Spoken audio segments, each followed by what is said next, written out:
You want Philly Philly? Yeah, let's do it. Do it. And he's got it, and he's got more, and he's gonna go all the way. What a night, what a season, what a player. Intercepted, picked off by Cooper DeJean, gets a block, DeJean, and touchdown. The Philadelphia Eagles are Super Bowl champions. Eagles fans everywhere, this is for you. Let the celebration begin. Et bonjour à tous, bienvenue pour un nouvel épisode du Fly Podcast Fly. Double épisode, double défaite. Et oui, cela arrive, c'est terrible, mais c'est comme ça. On va vous parler des défaites des Eagles. Une défaite terrible face aux Cowboys. On menait 21-0, tout allait bien, le match était gagné. Il ne restait plus qu'à aller cueillir le fruit. Les Eagles ont perdu 24-21. Et derrière, en Black Friday à domicile, les Eagles se sont fait battre, dominer de la tête et des épaules par les Chicago Bears, 24-15. J'ai avec moi Grégory qui vient partager son malheur. Bonjour à toi Grégory. Bonjour Victor, mais road to Super Bowl, road to back. Je vous donnerai ma théorie, mais je vous le dis de manière très claire et en teasing, Victor, pour vous fans, c'est peut-être le dernier road to Super Bowl, pardon, et back to back, car pour moi, la saison des Eagles se jouera lundi. Et oui, elle est pas loin de se jouer lundi. Ah non, elle se joue lundi. Non. Fais ton boulot, je t'expliquerai le mien. Elle se jouera lundi. Tant pis si on joue les Commanders. Elle se joue lundi. Ça marche. C'est 2023 ou c'est 2026, Victor. Faudra trancher, faudra choisir. Écoute, en tout cas, sur les 4 derniers matchs, l'attaque a marqué 10 points, 16 points, 21 points et 15 points. Alors, on s'en sort à 2-2 grâce à la défense, mais on est obligé de parler de cette attaque. C'est exactement les mêmes joueurs que l'année dernière. C'est exactement les mêmes joueurs à un près. Donc, il y a 10 joueurs sur 11 qui sont les mêmes. C'est la même équipe qui a été la meilleure attaque de NFL pendant un an. Là, aujourd'hui, c'est la 28e de NFL en termes d'efficacité. Alors, on peut régresser, mais au point d'être 28e sur 32, c'est compliqué. Paradoxalement, la grande gueule d'A.J. Brown est le seul qui fait le boulot. La ligne n'est pas bonne. Je veux dire, des Jurgens ou des Dickerson ne sont absolument pas ceux qu'ils étaient. Jalen Hurts n'est pas très bon. Saquon Barkley est transparent. Qu'est-ce qui reste à sauver de cette attaque? Est-ce qu'on met tout sur le dos de notre ami Kevin Patullo? Ou est-ce que le mal est quand même plus profond que ça? Question orientée, tu as compris ce que j'en pense. Alors, j'ai sincèrement plus aucune idée sur ça. Maintenant, je sais que toi et moi, on en a parlé, donc on va le partager avec ceux qui nous écoutent. Perdre dans le sport de haut niveau, moi, ça fait partie de mon quotidien à la télévision, de croiser des sportifs, ça fait partie du jeu. T'es battu, bravo aux Broncos qui étaient revenus, on a fait de la suffisance. Finalement, bravo aux Cowboys qui ont fait une super deuxième mi-temps. Toi, c'est le jeu, et bravo aux Bears qui font une saison incroyable. Non, mais ça, moi, perdre un match, ça me gonfle, ça m'énerve, je passe une mauvaise nuit, tu vois, mais tu peux perdre. Tu vois, perdre, ce qui est pas normal, c'est de gagner, finalement, le Super Bowl. Puisque tu n'en as qu'une sur 32 qui gagne. Donc là, ça, je sais que tu le partages et sur ça, on se rejoindra. Mais il n'y a que 17 matchs maintenant dans l'année. J'ai envie de tout sauf de me faire chier quand je regarde un match. Et vendredi, tu joues les Bears, énorme affiche, tu joues la tête de la conférence quand même. Rends compte, hein. Tu joues à 21h sur un horaire parfait. Il y a tout. Je veux dire, c'est vendredi, 21h en France. Personne est vraiment blessé. Tu joues une grosse équipe, tu joues la tête de la conférence, même si tu savais que les Rams jouaient. Et je me suis fait chier. Voilà, je te le dis, je me suis ennuyé. J'ai même pris mon portable par moment pour vaquer sur 2-3 trucs. Je me suis même levé sur une action à nous dans ouvrir le frigo, alors qu'avant, je ne loupais pas un play. Et ça, t'as pas le droit, putain. Il y a 17 matchs, je suis à l'autre bout du monde. Mais là, je parle égoïstement, hein, mais c'est valable pour un fan qui a un abonnement. T'as pas le droit, en fait, de m'ennuyer avec les joueurs que tu as, je précise, et la rigueur et la qualité de ton organisation. T'as Bien sûr. pas le droit. Et sincèrement, moi, quand je les vois jouer, c'est pas électrique, c'est chiant, c'est lent, ils sont embourbés, ils sont prévisibles, et c'est beaucoup plus grave que de perdre un match. Voilà. Je suis d'accord avec ça. Bah, d'ailleurs, on en avait parlé. C'est le truc qui m'avait choqué de dire, voilà, on s'embête. Enfin, je veux dire, on s'est ennuyé pendant quasiment 10 ans entre 2007 et 2017 à regarder les Eagles, mais on avait un mauvais effectif. Donc, quand tu as un mauvais effectif, bah oui, tu as des mauvais matchs. Là, on est censé avoir le meilleur effectif de la ligue sur le papier ou pas loin. C'est le manque d'implication est incroyable. En fait, on avait l'impression, en termes de préparation physique ou d'envie ou je sais pas, on avait l'impression que les Bears voulaient 8 fois plus gagner que nous, en Bien fait. sûr, on est repu. Moi, j'ai peur que là, soit on est repu et dans ce cas-là, on est foutu. Soit on retrouve, je vais faire un parallèle, un état d'esprit qu'a Luis Enrique au PSG ou les joueurs en disant non, moi, il faut le deuxième là. C'est Bien sûr. maintenant, tu vois. C'est Mais maintenant. tu vois, je vois beaucoup de gens qui ont dit ah là là, à 19 après l'interception, on avait le match en main et il y a eu le fumble qui nous a coûté la victoire. Déjà, même si on marque le touchdown là-dessus, c'est pas sûr qu'on gagne le match. Non, mais On t'as le peut dire momentum. non, mais d'accord, mais on peut dire que le fumble change le match, mais dans ce cas-là, l'interception d'avant change le match. Enfin, Ben tu peux oui. toujours regarder l'action que tu veux. La réalité, c'est que si on avait gagné, ça aurait été un vol. Parce que sur l'intégralité du match, les Bears méritent de gagner. Et en termes d'impact physique, ils ont quand même. Attends, je reprends. Ils ont 281 yards au sol. Ils nous ont pilonné en mode on est plus fort que vous, on est plus physique que vous, on le veut plus que vous, et on va vous le mettre dans la gueule jusqu'au bout. Et ça, c'est exactement ce que nous, on faisait au sol l'année dernière. Ils ont fait exactement ce que les Eagles ont fait aux Rams l'année dernière au sol et tout. En mode, prenez ça dans la gueule et on va pas s'arrêter en fait. On va pas s'arrêter, on va continuer pourquoi s'arrêter? Ils ont deux coureurs à plus de 100 yards. On est incapable de les arrêter alors qu'il y a 15 jours, on vantait cette défense qui était solide contre la passe, solide contre la course, en se disant on n'a pris que 7 points, ou je ne sais plus, 10 points contre les Packers, et puis après, je ne sais plus quelle autre équipe on bat, on prend 7 points contre les Lions, ou 9 points. On se dit, putain, on a bloqué 2 grosses attaques. Et là, en fait, ce qui m'embête, c'est que dans une saison, tu attends des progrès. Nous, c'est notre leitmotiv à chaque podcast en disant, tu peux perdre, mais si tu progresses la semaine suivante. Et là, l'attaque ne progresse pas, elle est toujours aussi faible.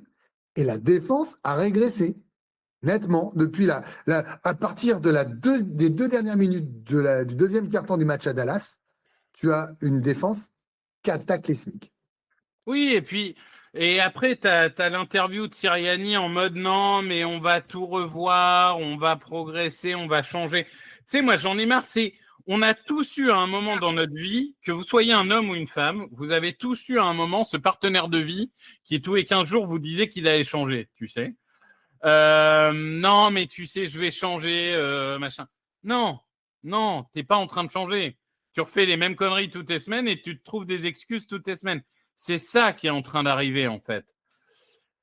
Honnêtement, c'est usant. Je pense pas que virer Patullo soit l'alpha et l'oméga. Je pense juste que ça aurait été le fusible le plus simple à virer pour faire passer un message. Parce que tu peux pas virer des joueurs ou le coach principal ou comme ça. Donc, virer le coordinateur offensif, ça aurait été un message. Est-ce que ça aurait été bénéfique? Pas persuadé. Mais là, du coup, on verra. Peut-être qu'il y aura des changements. Peut-être que finalement, il n'appellera pas les jeux sans qu'ils le disent. Peut-être que finalement, il n'appelle plus les jeux. Non, mais attends, Victor, il faut des changements. Il y a un moment, tu ne peux pas rester comme ça. Ils vont forcément changer des trucs. Surtout que tu as le même concept. Enfin, tu as vraiment l'impression du mec qui joue sur Madden avec des plays recommandés. En fait, il a 8 plays. Ouais. Et il les tourne en boucle, quoi. Les tracés, c'est toujours les mêmes. Il n'y a pas un tracé intermédiaire, il n'y a pas un tracé croisé. C'est toujours les mêmes hitch. On se fait chier. Mais enfin, pardon, ils ont un plan de jeu. Ils ont une 50aine, 60aine, 70 plans tracés. Enfin, il y en a beaucoup sur leur putain de cahier plastifié. Donc, il y a un moment, il y a un autre truc qui me gonfle, c'est que quand on est capable de faire la première mi-temps qu'on a fait à Dallas, ou quand on dit à Hurts passe, parce que finalement, tu avais une théorie où tu disais ils n'ont pas confiance en Hurts. Bah, peut-être que tu avais raison, finalement. Parce que quand même, quand il a lâché le bras, il a quand même que 2 interceptions, Jalen. Et en plus, il a des receveurs capables de lui sauver le cul sur certains 50-50 avec Brown ou la profondeur de Smith. Donc, lâchez le bras. Il l'a fait, il a gagné, il a été MVP. Lâche-lui le bras. Comme par hasard, la première mi-temps contre Dallas, ils sont explosifs, on est énorme. La première mi-temps contre Denver, ils sont explosifs, on est énorme. En fin de match contre les Bears, dès qu'il faut envoyer des passes dans tous les sens, là, on a avancé. Hein, et il ne faut pas me dire, oui, c'est la fin de match, les Bears sont en prevent et tout. Non. Donc, en fait, ils ont quand même 3 putains d'exemples qui devraient leur faire dire, quand on attaque en no huddle ou en rythme ou pour surprendre et qu'on prend des risques, comme au Super Bowl, putain de merde, ça marche. Pourquoi ils ne le font pas? Pourquoi ils sont tous, les joueurs et les coachs, en mode non, on va encore croquer l'horloge, on sait faire. Tu n'y arrives plus, tu es en swing out tout le temps, ta course ne te permet pas de croquer l'horloge. Lâche le bras. Donc tu peux pas croquer l'horloge, hein, ça c'est clair. Donc pourquoi est-ce que tu ressens ça aussi? Pourquoi est-ce qu'ils ne s'autorisent pas de dire on attaque à tout va, puisqu'on sait le faire? Pourquoi ils ne le font pas? Et puis, moi, je trouve que ça prend l'eau dans tous les sens. C'est-à-dire que l'attaque donc est 28e de la Ligue, alors que c'est le meilleur effectif de la Ligue sur le papier. Et c'est l'attaque qui dominait la NFL l'année dernière. La défense a fini par craquer face aux Bears. Je n'en veux même pas parce qu'ils nous ont sauvé le cul contre les Packers, sauvé le cul contre les Lions. Ils ont le droit de craquer de temps en temps. Hein. Même les équipes spéciales, Jack Elliott, il n'arrête pas de manquer des field goals. Il est à 75% de réussite cette saison. C'est pire que l'année dernière. L'année dernière, la fameuse année, il n'arrive pas à en mettre une au-dessus de 50% et tout. L'année dernière, c'est 77,8 de réussite, c'est 75%. La seule chose sur Jack Elliott, et je partage ton avis à 100%, c'est qu'il fait comme les QB de Buffalo, comme les kickers de Buffalo, des Ravens. Voilà, il ne peut pas taper à 60 yards sous un dôme toutes les semaines ou régulièrement. Donc son pourcentage mécaniquement sera toujours plus bas qu'un Aubry qui est beaucoup plus fiable, qu'importe. Mais il devrait être à 85, je suis d'accord. Et il n'a pas le droit, de rater la transformation parce que tu cours derrière tout le temps. Et ça te fait un mal de chien. Sur 9 saisons, il y a que 2020 où il est moins bon que cette année. Là, je compare pas avec d'autres. Je compare lui par rapport à lui-même. Je veux dire, c'est très compliqué là aujourd'hui. Sirianni, le problème, c'est que Sirianni, il est invirable. Il a fait 2 Super Bowls en 3 ans, il en gagne 1. Il ne pourra pas sauter dès cette année, mais Sirianni, il a sa part de responsabilité. Non, mais sans le faire sauter, il a sa part de responsabilité. Et en fait, au pire, j'ai envie d'être provocateur. Hein, si le truc, c'est de dire Super Bowl, choke tous les 2 ans, je suis prêt à accepter qu'on choke cette saison pour aller au Super Bowl l'année prochaine. Mais on a l'impression qu'on n'a pas appris de 2023. Et ce qui me fait très peur, c'est quand on dit oui, non, mais bon, d'ici la fin de saison, il y aura les Raiders et les Commanders, donc on va gagner la division. On disait exactement pareil il y a 2 ans quand il y avait les Cardinals et les Giants 2 fois. Oui, bien sûr. Et on l'a perdu quand même. Donc, non, mais après c'est pour ça que je dis que il y a un truc sur Sirianni avant de parler de la saison. Je trouve, alors il a le droit d'avoir une maladie, une grippe, tu vois, un rhume, un coup de moins bien. Mais le contraste avec la fraîcheur de Ben Johnson, qui avait son sweat, qui était motivé, qui était rageur, qui avait sa gueule de ricain, tu vois, qui tape dans le poing, qui est heureux d'être là, qui n'a pas goûté au succès, tu vois, et qui a des idées. Et à côté, le plan, tu sais, quand il coupe l'écran en 2, il y a un split avec les 2 coachs, et lui, avec son bonnet, 15 couches, avec des cernes jusqu'au niveau des lèvres. Après, il a toujours eu ces cernes-là. Hein, ouais, mais là, je l'ai trouvé dans body language, Victor. Je l'ai trouvé pire que jamais. Alors, une fois de plus, c'est l'histoire peut-être d'une journée et on verra. Mais ça me fait dire qu'à un moment, il faut qu'il y ait une représentation. Comme ils ont vécu 2023, ils doivent savoir qu'ils peuvent aller à 2023 s'ils font de la merde. Et donc, c'est là où je leur en voudrais. C'est-à-dire qu'ils doivent se dire, là, tu es encore en avance large sur les Cowboys. Ils vont sans doute, je l'espère, perdre à Détroit parce que j'en suis là en me disant quand même, mais en même temps, aller en play-off pour te faire taper le cul au premier tour, ça ne va pas m'intéresser. Je me dis quand même que cette équipe-là, elle doit choper à minima 3 victoires ou 2 victoires d'ici la fin de la saison. Tu vois ce que je veux dire. Mais 3 quand même, je veux dire. Ouais. La semaine prochaine, je pense vraiment que tu joues ta saison. Je te le dis. Tu joues ta saison non pas forcément pour aller en play-off, mais tu joues ta saison dans les gars, on se ressaisit, on va taper une grosse équipe, où tu te fais déchiqueter et tu sais que tu vas exploser. Voilà. Surtout on affronte des Chargers qui sont privés de leurs 2 tackles titulaires. Ça change tout en plus. Probablement la pire ligne offensive de la ligue. Un Justin Herbert qui s'est cassé la main gauche. Alors oui, c'est pas la main avec laquelle il lance, mais lancer un ballon, vous verrez à quel point c'est important d'avoir la deuxième main qui est bien ferme lorsque vous préparez votre mouvement. Ça va le gêner énormément. Ils ont une défense qui est in and out selon les semaines.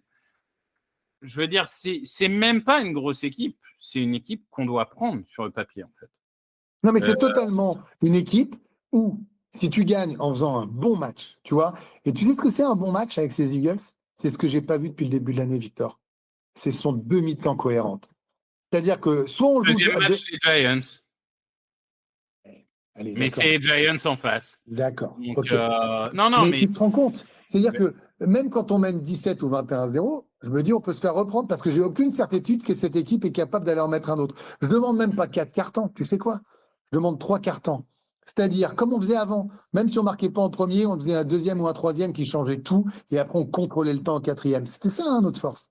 Là, surtout qu'après, tu as quand même... Là, par contre, je suis désolé, derrière, tu as les Raiders qui sont avec les Titans, la pire équipe de NFL. Alors, par contre, si tu ne gagnes pas celui-là, va te faire enculer. Vraiment, hein, je veux dire. Donc, si tu bats les Chargers, ça te fait quand même 2 victoires d'affilée. À voir. Mais tu as gagné la division. Tu as gagné la division. 2 victoires d'affilée, c'est terminé. Et tu n'as qu'un match et demi d'avance. Quand même, je tiens à rappeler que Monsieur Grégory, quand on avait 3 matchs et demi d'avance il y a 2 semaines, et que je t'ai dit attention à la malédiction, tu m'as dit mais les malédictions ça n'existe pas. Ah oui, ça mais tu dis n'importe quoi. Bah, ils sont venus à un match et demi maintenant. Non, mais c'est pas un match et demi, c'est 8-4, 6-5. De quoi?